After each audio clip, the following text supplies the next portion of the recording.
بسم اللہ الرحمن الرحیم۔ قرآن مجید میں ارشاد باری تعالیٰ ہے، آپ کہہ دیجئے کہ تم لوگ زمین میں سیر کرو اور دیکھو کہ خدا نے کس طرح خلقت کا آغاز کیا ہے، اور اس کے بعد وہی آخرت دوبارہ پیدا کرے گا۔ بے شک وہ ہر شے پر قدرت رکھنے والا ہے۔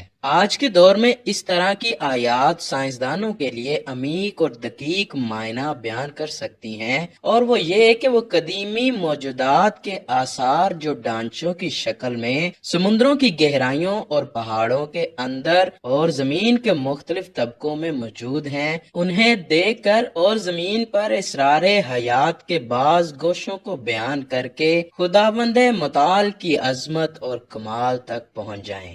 آج واقعی سائنسدان حیران ہیں کہ اللہ نے کیسے کیسے جاندار پیدا کیے اور پھر ان کا وجود کئی ہزار سال تک کے لیے دنیا سے ختم کر دیا۔ آج کی ویڈیو ایک ایسے ہی جاندار کے بارے میں ہے جس کی ہڈیاں کئی ہزار سال گزرنے کے بعد اب سائنسدانوں کو مل رہی ہیں۔ جی ہاں دوستو، ہم ڈائناسور کی ہی بات کرنے والے ہیں۔ دوستو، ڈائناسور کیسے پیدا ہوا، ڈائناسور کی کتنی اقسام تھیں اور اس کا دنیا سے کیسے خاتمہ ہوا، کیوں ڈائناسور کی نسل اپنے آپ کو خاتمے سے نہ بچا سکی، ان سب سوالوں کے جواب کے لیے اس ویڈیو سے جڑے رہنا بہت ضروری ہے۔ دوستو، ڈائناسور گریک زبان کے دو لفظوں کا مجموعہ ہے۔ ڈائنوس کے معنی ہے خوفناک اور سوروس کے معنی ہے رینگنے والا جانور یا چھپکلی۔ ایسا خطرناک جانور کہ جس نے اس زمین پر 13 کروڑ 60 لاکھ سال تک راج کیا۔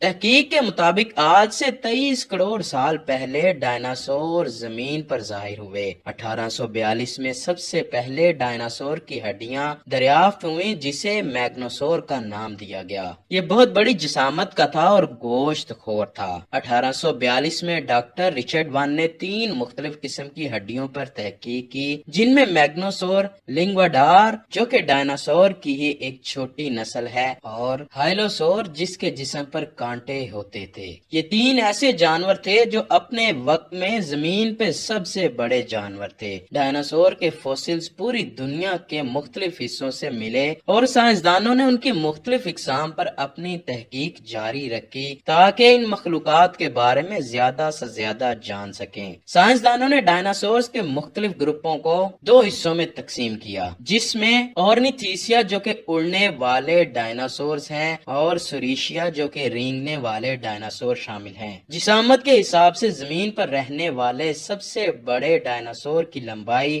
115 سے 130 فٹ تھی اور اس کا وزن تقریباً 70 ٹن تھا، جو کہ چلتے ہوئے زمین کو ہلانے کی طاقت رکھتے تھے، مگر ان کے چلنے کی رفتار کافی آہستہ تھی۔ ان کی جسامت کا کل آدھا حصہ ان کی گردن ہوا کرتی تھی، جو کہ 40 فٹ تک لمبی ہوا کرتی تھی۔ ان کی خوراک پودے ہوتے تھے۔ اس کے علاوہ ڈائناسورز کی سب سے چھوٹی نسل کے فوسلز جو اب تک دریافت ہوئے ہیں انہیں مائکروپیٹس کہا جاتا ہے، جو کہ کچھ وقت پہلے چائنا کے علاقے یوننگ میں دریافت ہوئے ہیں۔ یہ 16 انچ تک لمبے تھے۔ ان کا سائز ایک مرغی کے جتنا ہوتا تھا اور یہ گوشت خور تھے۔ ان کا وزن 3 کلو گرام ہوتا تھا۔ ڈائناسور کی ایک نسل جسے پیٹروسور کہا جاتا ہے، یہ زمینی ریپٹائل ہونے کے ساتھ ساتھ اڑ بھی سکتے تھے۔